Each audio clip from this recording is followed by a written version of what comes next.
नाज़रीन अस्सलाम वालेकुम रहमतुल्लाहि व बरकातहू। पेश है ATV पर खुसूसी प्रोग्राम रूबरू। इस प्रोग्राम में आज हम रूबरू करवा रहे हैं डॉक्टर मोहम्मद असगर चुलबुल साहब। डॉक्टर मोहम्मद असगर चुलबुल साहब गुलबर्गा अर्बन डेवलपमेंट अथॉरिटी के 2 मरतबा चेयरमैन रहे हैं। कायद मोहतरम अलहाज कमरुल इस्लाम साहब के बाद उन्होंने अपने आप को एक मिली कायद की हैसियत से उभारा है। डॉक्टर अलहाज कमरुल इस्लाम साहब के साथ उन्होंने काफ़ी सियासी तजुर्बा हासिल किया है और साथ ही मिली तंजीमों के साथ जुड़कर भी उन्होंने काम किया है। वो all India Muslim personal law board के खुसूसी मदऊ हैं। ऑल इंडिया मिली काउंसिल के कौमी रुकन आमिला होने के अलावा शुमाली कर्नाटक के इलाकाई सेक्रेटरी भी हैं। ऑल इंडिया मिली काउंसिल ने उन्हें खुसूसी कमेटी बराए इंतखाबात असम्बली इंतखाबात के लिए नामज़द किया है। मुल्क के मौजूदा हालात में जिन 5 रियासतों में असम्बली इंतखाबात हो रहे हैं बहुत ही अहमियत के हामिल हैं। इन इंतखाबात में ऑल इंडिया मिली काउंसिल का क्या रोल होगा, सेकुलर ताकतों को मुस्तहकम करने में और सेकुलर वोटों को मुंतशिर होने से बचाने के लिए ऑल इंडिया मिली काउंसिल क्या काम करेगी, इस पस मंज़र में हम डॉक्टर मोहम्मद असगर चुलबुल साहब से गुफ्तगू करेंगे। डॉक्टर साहब, आपका इस प्रोग्राम में खैर मक़दम है। अस्सलाम वालेकुम रहमतुल्लाह। ऑल इंडिया मिली काउंसिल की मरकज़ी कमेटी बराए असम्बली इंतखाबात का आपको को कन्वीनियर बनाया गया है, तो ये कमेटी किस तरह काम करेगी और इस कमेटी की तश्कील का मकसद क्या है? देखिए, आप भी बखूबी जानते हैं कि ऑल इंडिया मिली काउंसिल के जो अगराज मकासद हैं, इसमें दस्तूर में ऑल इंडिया मिली काउंसिल के इसमें मुसलमानों में अक़लियतों में सियासी शऊर बेदार करना है। तो इसी के चलते पूरे हिंदुस्तान में आप देख रहे हैं कि किस तरीक़े से फ़िरक़ा परस्त ताकतें मजबूत से मजबूत होती जा रही हैं। बाज़ाब्ता उनके पास एक एजेंडा तैयार शुदा रहता है, उसको लेकर के वो बहुत ही तेज़ी के साथ आगे बढ़ रहे हैं। उसके बरखिलाफ़ और बरक्स हम देखेंगे तो अभी भी हमारे में वही इंतशार, वही इख्तलाफात, वही जो आपस में जो अनबन होती है वही चल रही है, जिसके नतीजे से हम पीछे खदेड़ते हुए जा रहे हैं। तो ऑल इंडिया मिली काउंसिल का यही एहसास है कि वो तमाम जो इख्तलाफात हैं उसको बालाए ताक रखते हुए हमको जो मुल्क का जो हमें दस्तूर जिसने हमें हक़ दिया है कि हम अपने जो मज़हब के एतबार से इबादत कर सकते हैं और दीगर कई एक हुकूक़ उसमें दिए हैं, उसको हम सही तरीक़े से हासिल करें। जिसमें एक जो इलेक्शन के जो इंतखाबात होते हैं रियासतों के, उसमें यहाँ पर बहुत बड़ी ज़िम्मेदारी बनती है। तो इन हालात में जो मौजूदा सियासी जो सूरत हाल है पूरे देश की, उसमें हम यही कह सकते हैं कि इलाक़ाई पार्टियों का बहुत ज़्यादा असर रहा है और जो दीगर जो कौमी पार्टियां थी अब उनमें ये ताकत यानी उतनी मज़ाहमत करने का उनमें वो जज्बा और उसमें तक़ुव्वत नहीं देखने में आ रहा है। यही वजह है कि कभी मुसलमान कौमी पार्टियों से यानी कांग्रेस पार्टी से रहे, फिर कभी वहाँ इलाक़ाई पार्टियों से रहे, फिर इलाक़ाई पार्टियाँ जब अपना मकसद पूरा नहीं हुआ तो वहाँ के जो बीजेपी के जो पार्टियों के साथ जा कर के उनके साथ उन्होंने सरकारें बनाई। ये कई एक मिसालें हैं जिसका मुसलमानों को बहुत ज़्यादा अक़लियतों को उसका नुकसान उठाना पड़ा। तो क्योंकि हमारे पास कोई एक लाएअमल कोई हिकमत अमली नहीं थी, तो ऑल इंडिया मिली काउंसिल ने यही बात को देखते हुए समझते हुए यही एक इक़दाम एक कोशिश करने की कोशिश की है कि इन 5 रियासतों में यही सूरत हाल बरकरार है। मिसाल के तौर पर तमिलनाडु में आप देखें, वहाँ पर कुल 234 सीटें हैं वहाँ पर, तो काफ़ी अच्छा वहाँ के ऑल इंडिया मिली काउंसिल के तमिलनाडु के लोग इस मरतबा जो ज़िम्मेदारान हैं। अभी हमारी मीटिंग हुई, 2 मीटिंग हो गया, दोपहर में भी हमारी मीटिंग हुई जिसमें मोहम्मद हनीफ खतीब साहब थे और इब्ने सऊद और उसी के साथ रियाज नौशाद, उन लोगों ने काफ़ी अच्छी वहाँ पर मेहनत की और उनका ये कहना था कि डीएमके यानी सेकुलर पार्टी जो वहाँ पर है, डीएमके के साथ जो वहाँ पर 4 मुस्लिम पार्टियाँ जो वहाँ पर काम कर रही हैं, जो असरअंदाज हैं, मुसलमानों में काफ़ी मकबूल हैं, ये तो बहुत सारी हैं, लेकिन इस पर वहाँ पर जो बात हो रही है, एक थी इंडियन यूनियन मुस्लिम लीग, DMK ने उनके साथ अलायंस करके उनको 3 सीट दिया, और फिर के जो उनका एक असेंबली में एक MLA मौजूद है, उनको वहाँ पर DMK के साथ अलायंस करके वहाँ पर 2 उनको टिकट दी गई। फिर उसी के साथ अभी जो बच जाते हैं, एक जो मजाका जो पार्टी थी जो AIMDMK के साथ गुज़िश्ता उसमें वो चली गई थी, लेकिन अब AIMDMK BJP के साथ इलेक्शन लड़ रही है, जिसकी वजह से वो अब अलहदा हो गई है, तना हो गई है। उसके साथ अभी किसी का उसके साथ अलायंस नहीं हुआ है, उनका भी एक MLA वहाँ पर मौजूद है। तो यहाँ पर अभी जो बच जाती हैं SDPI और AIM ने भी वहाँ पर उन लोगों का कहना था कि ऐलान किया है कि वो भी 20 सीटों पर इलेक्शन लड़ेगी। तो वो कोशिश कर रहे हैं कि SDPI को किसी तरीके से वहाँ पर कैडर है कि वो भी DMK के साथ मिल जाए, तो एक पूरा एक तमाम जो सेकुलर फोर्स है एक जगह जमा होगा और BJP को AIMDMK को वहाँ पर शिकस्त देने में बहुत आसानी होगी, कोई दुश्वारी नहीं होगी। तो ये उलझन अभी बरकरार है कि वो कोशिश कर रहे हैं, समझा रहे हैं कि SDPI और MIM में कि किसी तरीके से वो भी मिल जाए, सेकुलर फोर्सों के साथ मिलकर अगर पूरी ताकत के साथ अगर मैदान में उतरते हैं तो वहाँ पर उसका अच्छा असर होगा और वो AIMDMK को और BJP को शिकस्त देने में कामयाब होगी। उन्होंने कहा है कि अभी 2-4 दिन में हम फिर एक मीटिंग करेंगे, फिर जो भी वहाँ पर पॉसिबिलिटीज़ हैं देंगे और फिर आप लोगों को इत्तला करके हो सके तो आप वहाँ पर आइए, आके हम बाज़ाब्ता प्रेस के ज़रिए हम उसको ऐलान करेंगे। तो वही काफ़ी अच्छा डेवलपमेंट आ रहा है। तो 17 से 20 सीटों पर वहाँ पर ऐसे जो असम्बली हल्क़ात हैं जहाँ पर मुसलमान काफ़ी तादाद में मौजूद हैं और काफ़ी असरअंदाज हैं और वहाँ पर जीतने के ख़वी इम्कानात हैं। तो इसी तरह जो सबसे अहम इंतखाबात हैं 5 रियासतों में मगरबी बंगाल के हैं, तो वहाँ पे राष्ट्रवादी कांग्रेस है और शिवसेना ने भी और समाजवादी पार्टी ने भी उनकी तायद का ऐलान किया है, तो वहाँ बहुत कांटे की टक्कर है।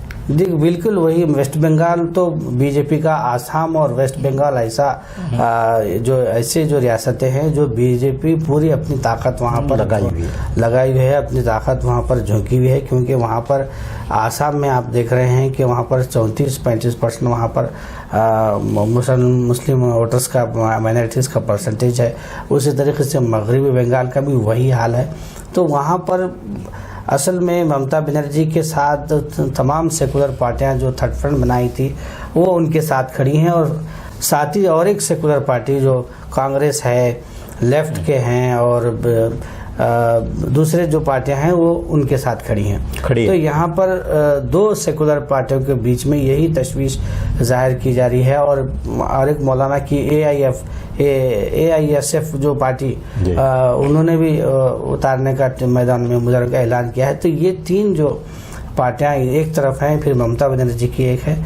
तो वहाँ पर जो उलमा इकराम हैं, हमारे मौलाना शफीक साहब और दिगर जो वहाँ के वेस्ट बंगाल के जो उलमा इकराम हैं, वो तशवीश इज़हार कर रहे हैं कि इस मरतबा बहुत ही कांटे की टक्कर है। मुसलमान ज़री से भी अगर गलती करते हैं तो उसका रास्त BJP को फ़ायदा हो सकता है। तो कहीं ना कहीं वो कोशिश में है कि ज़्यादा से ज़्यादा टिकटें चाहे कांग्रेस हो या ममता बनर्जी हो मुसलमानों को दी जाए, और ताकि ये जो ख़रीद व फ़रोख्त की जो MLAs की जो ख़रीद व फ़रोख्त हो रही है, जिसकी वजह से जो सेकुलर सरकारें हैं वो गिर करके BJP की सरकारें बन रही हैं, उनको रोका जा सके। तो उन्होंने 1 हफ्ते का वक्त मांगा है और हमारे मुस्तफ़ा रिफ़ाई जिलानी जो असिस्टेंट सेक्रेटरी हैं ऑल इंडिया मिल्ली काउंसिल के, वो 2 रोज़ के बाद वहाँ पर जा रहे हैं। हमने उनको कहा है कि आप भी उनसे बात करके कोई एक बीच का नतीजा निकालते हैं तो मरकज़ को रिपोर्ट पेश की जाएगी। मुस्लिम उम्मीदवारों को कम टिकट देने या पहले से जो हैं MLAs उनको टिकट नहीं देने की भी नाराज़गी चल रही है। जी वो तो इसका भी असर पड़ सकता है। बिल्कुल पड़ सकता है। तो यही हमारी जब इलेक्शन कमेटी की हम जब रिपोर्ट सबमिट करेंगे मरकज़ को, तो डॉक्टर मंजूर आलम साहब जो तमाम सियासी जो सेकुलर पार्टियां हैं उनके जो चीफ हैं, उनके जो सदूर हैं, उनसे बहुत ही अच्छे उनके ताल्लुक़ात हैं, और हमारे सदर मोहतरम हकीम अब्दुल्ला मुगैजी साहब और भी कई सीनियर जो कायदीन हैं हमारे ऑल इंडिया मिल्ली काउंसिल में, हम यही कह रहे हैं कि जब हमारी रिपोर्ट जब पेश की जाएगी तो यहाँ पर जो नाइंसाफ़ियाँ हो रही हैं, जैसा तमिलनाडु में एसडीपीआई को नहीं मौका दिया जा रहा है, जिसकी वजह से जब वो अपना जो कैडर है उसको देखते हुए जब वर्कर चाहेंगे कि वहाँ उम्मीदवारों को उतारा जाए, तो इसी सूरत में डीएमके के ऊपर जो है ना वहाँ बात कर सकते हैं मिल्ली काउंसिल। मिल्ली काउंसिल का क्या रोल रहे? तो मिल्ली काउंसिल वही जो डीएमके के जो चीफ हैं, जो स्टालिन हैं, उनसे बात कर सकती है कि आप ऐसा अगर ऐसा जाएंगे तो आपको ये ख़तरा लायक होगा, तो उनको वहाँ पर वो बात कर सकती है। वो ऐसा हमारा सबका ये कहना है। और वहाँ के जो मुकामी जो कायदीन हैं, मिल्ली काउंसिल के जो ज़िम्मेदार हैं, उनका भी यही कहना है कि मिल्ली काउंसिल को अगर जो मरकज़ के जो कायदीन हैं वो अगर इंटरवेन होते हैं तो ये मसला हल हो सकता है। उसी तरीके से आसाम का भी वही मामला है, जहाँ पर 126 सीटें हैं और हमारे वकील जो रशीद चौधरी साहब हराशी, बहुत ही अच्छा उन्होंने एनआरसी में काम किया था और बहुत मेहनत कर रहे हैं। उनका भी यही कहना है कि वहाँ पर 54 से 55 सीट मुसलमानों के ऐसे हैं जो 60-70% वहाँ पर वो मुस्लिम डोमिनेटेड हैं। और लास्ट टाइम 15 सीट से 20 सीट का नुकसान हुआ था दोनों में, कांग्रेस में और यूडीएफ में नहीं होने की वजह से। तो इस मरतबा वो चाह रहे हैं, मिल्ली काउंसिल वहाँ पर अच्छा काम कर रही है कि दोनों में एक अच्छा इत्तेहाद कायम हो। तो वहाँ पर अभी कुल मिलाकर 23 और 23 सीटें वहाँ मुस्लिम के, जबकि 54 होने चाहिए थी। तो ऐसे में अब नई पार्टी वहाँ पर आसाम जरतिया पार्टी के नाम से एक नई पार्टी लॉन्च हुई है, जो पहले फेज में उनका कहना था कि 27 मार्च को जो पहले फेज में आसाम का जो इलेक्शन होगा वो 39 सीटों पर वहाँ पर असरअंदाज हो सकती है। उन्होंने कहा कि वो यूडीएफ को उसका नुकसान नहीं होगा, कांग्रेस को और बीजेपी को उसका नुकसान होगा। तो वहाँ पर अच्छे डेवलपमेंट हैं। और उनका ये भी कहना था कि जो सिटीजन अमेंडमेंट बिल को जो वहाँ पर लाया गया है, तो जो बरादरान वतन हैं वहाँ के 50% वो वहाँ पर सख्त नाराज़ हैं। अच्छा। एक तो उसमें एक आसाम जो बरादरान वतन है और एक बंगाली बरादरान वतन है। अच्छा जी। आसाम बरादरान वतन बहुत सख्ती के साथ मरकज़ी हुकूमत के जो रवैये हैं उनके पॉलिसी से नाराज़ हैं। तो उनका ये कहना था कि अगर सही अलाइंस हो जाता है, मफायत हो जाती है पार्टियों में, दोनों तीनों में, तो वहाँ पर सेकुलर पार्टी स्वीप कर सकती है और सरकार वहाँ पर एक सेकुलर जो होनी चाहिए वो आ सकती है अगर सही काम करे। तो उन्होंने कहा है कि 2-3 दिन में वो पूरी रिपोर्ट आ जाएगी। एक 20-25 सीटों पर कांग्रेस और यूडीएफ के साथ बातचीत चल रही है जो नई बन रही है। जैसे ही वो बनेगी वो अपनी रिपोर्ट पेश करेंगे। तो वहाँ पर भी उम्मीद है कि वहाँ पर भी मिल्ली काउंसिल काम कर रही है। आखिरी में मरकज़ के जो कायदीन हैं वो भी उनसे बात कर कुछ ना कुछ हल निकालने की कोशिश करिए। आप जैसा बता रहे हैं कि एनआरसी का मसला आसाम में उसको बीजेपी को नुकसान होगा, लेकिन बीजेपी एक ख़ास टेक्निक के तहत काम कर रही है। जी। जैसे मसाइल हैं, सुलगते हुए मसाइल होने के बावजूद खुशनुमा नारों और वादों के ज़रिए लोगों को गुमराह करती है और एक ख़ास टेक्निक से वो इलेक्शन जीतती, इक़्तिदार हासिल करती। तो इसका तोड़ अपोजिशन के पास नहीं है, सेकुलर जमातों के पास नहीं है। तो आप इसको कैसे, इसका मुकाबला करना चाहिए? बिल्कुल जो ये उनका प्रोपेगेंडा मिशन है। बिल्कुल आप ये 100% आप जो बात कर रहे हैं 100% यही है कि वो जज्बाती नारे लगाकर हिंदू मुस्लिम के जो कार्ड है वो खेल करके जितने भी माजी में इलेक्शन देखे गए हैं, कभी राम मंदिर के नाम पर, तो कभी एनआरसी के नाम पर, कभी जो पाकिस्तान का जो वहाँ पर जो हमला किया गया था, ऐसे इश्यूज़ को लेकर के जो है वो इलेक्शन जीती है। लेकिन अभी तक भी मैं यही समझता हूँ, जैसे आपने कहा है कि सही जो हिकमत अमली है सेकुलर पार्टियों के पास वो अभी तक नहीं बन पाई है कि ये जो कार्ड, ये इनके पास जो हथियार है, जो वेपन है सियासी, ये बहुत ताकतवर है, इसका तोड़ उन्होंने अभी तक नहीं ढूंढा है। तो उन सियासी पार्टियों को, सेकुलर पार्टियों को चाहिए, और हम भी मिल्ली काउंसिल के मरकज़ी कायदीन से यही गुजारिश कर रहे हैं कि इसका जो तोड़ होना चाहिए उसको कोई ना कोई इसके लिए जो उसका मुतबादिल हो सकता है या उसके उस साजिश को नाकाम करने के लिए क्या लाएअमल होना चाहिए, उसको अगर तैयार कर लेते हैं तो इंशाअल्लाह ये इनका उनकी जो आइडियालॉजी है, बीजेपी की जो आइडियालॉजी है उसके मुकाबले में अवामी बेदारी लाने के लिए सेकुलर पार्टियां उस तरह काम नहीं कर रही हैं।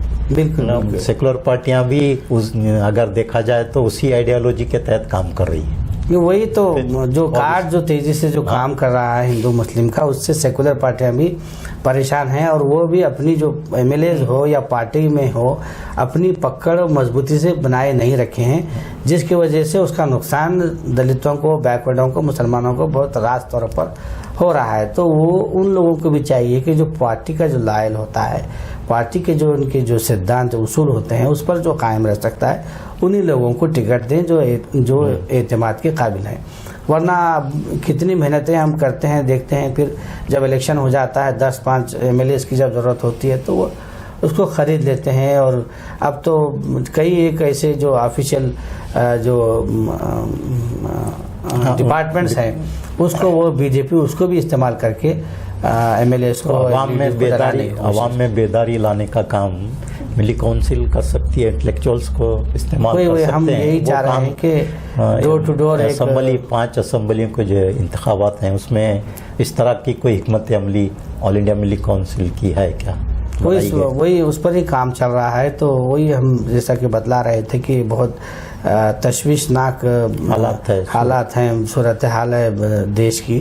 तो मिली काउंसिल यही चाह रही है कि ये जो कार्ड ये जो लोग खेल रहे हैं इसके जो खिलाफ जो हमको काम करना है, यानी इनकी साजिशों को जो नाकाम करना है, उनका ये कहना है कि हम जो सेकुलर जहन रखने वाले हैं उनको साथ लेकर चलेंगे, भाईचारे के साथ अमन व अमान कायम करने की जो बात होगी, हम इसी के तहत अगर हम जाएंगे तो ये उनका जो नफ़रत का जो कार्ड है, जो वेपन है, उसको कई हद तक हम उसको नाकाम कर सकते हैं, ऐसा उनका मानना है। तो और भी इसमें जो चीज़ें शामिल करना है वो शामिल कर वो कोशिश कर रहे हैं कि इन चीज़ों को हम नाकाम करके आगे कैसे बढ़ा जाए। अब जो 5 रियासतों के असम्बली इंतखाबात हो रहे हैं तो उसमें मुसलमानों का और जो सेकुलर पार्टियां या फिर मुसलमानों की जो तंजीमें हैं, पॉलिटिकल नॉन पॉलिटिकल, तो इनका क्या रोल होना चाहिए कि ये लोग किस तरह से मुत्तहिद होकर सेकुलर ताकतों को मजबूत करें?